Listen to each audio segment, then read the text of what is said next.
नमस्कार दोस्तों, आज हम बात करेंगे डिफरेंट डिज़ाइन एस्पेक्ट्स के बारे में और जानेंगे कि इनकी क्यों इतनी इंपॉर्टेंस है, जैसे कि functional design, transportation design, ergonomics design और मैन्युफैक्चरिंग डिज़ाइन। और लास्ट में डिस्कस करेंगे प्रोडक्ट क्या होता है और कैसे लोग डिफरेंट डिफरेंट फंक्शंस और फीचर्स दिखाकर मार्केट में बेचते हैं। चाहिए ये प्रोडक्ट आपको चाहिए होगा, नहीं चाहिए होगा, लेकिन तब भी आप इसे खरीदेंगे। चलिए शुरू करते हैं फंक्शनल डिज़ाइन से। इंजीनियरिंग में फंक्शंस का मतलब होता है प्रोडक्ट कौन कौन से टेक्निकल एक्शन परफॉर्म कर सकता है, और डिज़ाइनर चाहता है कि हमारे प्रोडक्ट का डिज़ाइन ऐसा हो कि ज़्यादा से ज़्यादा फंक्शंस परफॉर्म कर सके, जैसे multi pin charger, air pump for both motorcycle and cycle, multi colour pen, calculator in watch. और जब हम मोबाइल फ़ोन भी खरीदते हैं तो चाहते हैं उसमें ज़्यादा से ज़्यादा फंक्शंस हों। इसीलिए जब भी कोई प्रोडक्ट डिज़ाइन होता है तो कोशिश यह की जाती है कि कस्टमर को कैसे खुश और उसको प्रोडक्ट की तरफ आकर्षित किया जाए। इसमें काफ़ी स्ट्रेटजीज अपनाई जाती हैं। इनमें से एक है फंक्शनल डिज़ाइन।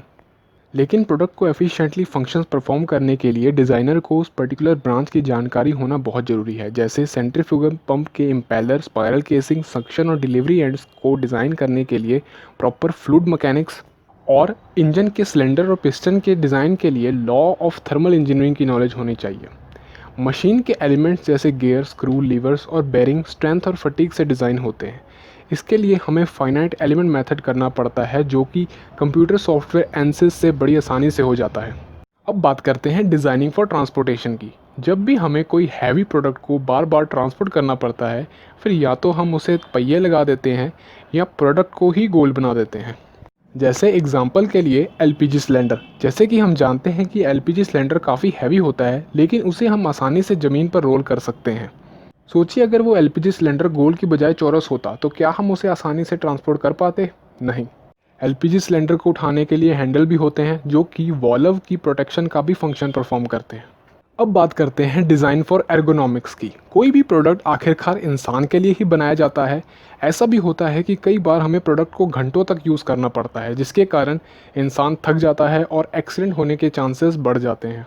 इसीलिए कार की सीट के ऊपर गद्दी, हैंडल में ग्रिप और लाइट इंडिकेशंस का यूज़ होता है, ताकि इंसान को time to time adequate knowledge जो उसको मिलनी चाहिए वो मिले और उसको फटीग भी ना हो। अब बात करते हैं डिज़ाइन फॉर मेंटेनेंस की। जैसे कि हमें पता है कोई भी प्रोडक्ट हो, एक समय के बाद उसको मेंटेनेंस करनी ज़रूरी होती है, स्पेशली मैकेनिकल प्रोडक्ट्स।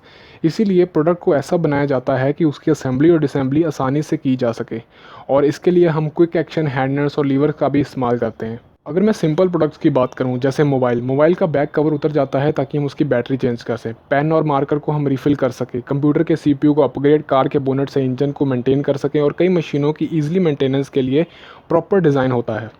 अब बात करते हैं डिज़ाइन फॉर मैन्युफैक्चरिंग की। यह एक इम्पॉर्टेंट प्रोसेस है, क्योंकि डिज़ाइन चाहे कितना भी इनोवेटिव और अच्छा क्यों ना हो, लेकिन अगर उसे बनाते समय डिफेक्ट या प्रॉब्लम आती है तो वह फिजूल है। इसमें हमें ऑप्टिमम प्लानिंग करनी पड़ती है। मटेरियल जैसे stainless steel, mild steel, plastic, रबड़, कास्ट आयरन और एल्यूमिनियम हमें कौन सा चाहिए, और इसमें ऑपरेशन जैसे casting, milling, injection moulding, cutting और ग्राइंडिंग करना है या नहीं, और कौन सा करना है और कौन से सीक्वेंस में करना है, और प्रोडक्ट की रिजिडिटी, स्ट्रेंथ, ड्यूरेबिलिटी और रिलायबिलिटी का भी ध्यान दिया जाता है।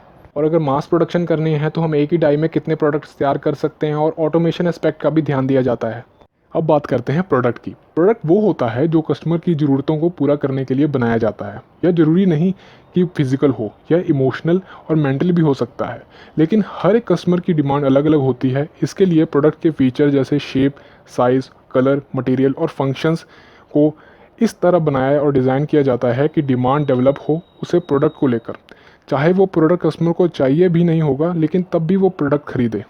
इसी तरह हम डिमांड क्रिएट करते हैं खुद। जैसे देखिए, हम क्लीनिंग करने के लिए क्या क्या यूज़ करते हैं। नहाने के लिए लाइफबॉय, कपड़े धोने के लिए रेन, बर्तन के लिए व्हील, मुंह के लिए फेस वॉश, हाथ धोने के लिए हैंड वॉश। इसी तरह एक ही प्रोडक्ट को डिफरेंट वैरायटी में बांट दिया जाता है ताकि डिमांड क्रिएट हो सके और हम लोग इसे खरीदें। So thank you everyone. I hope कि आपको ये वीडियो अच्छी लगी हो। अगर लगी है तो प्लीज़ इस वीडियो को लाइक कीजिए, शेयर कीजिए और मेरे चैनल को सब्सक्राइब कीजिए। तब तक के लिए बाय बाय।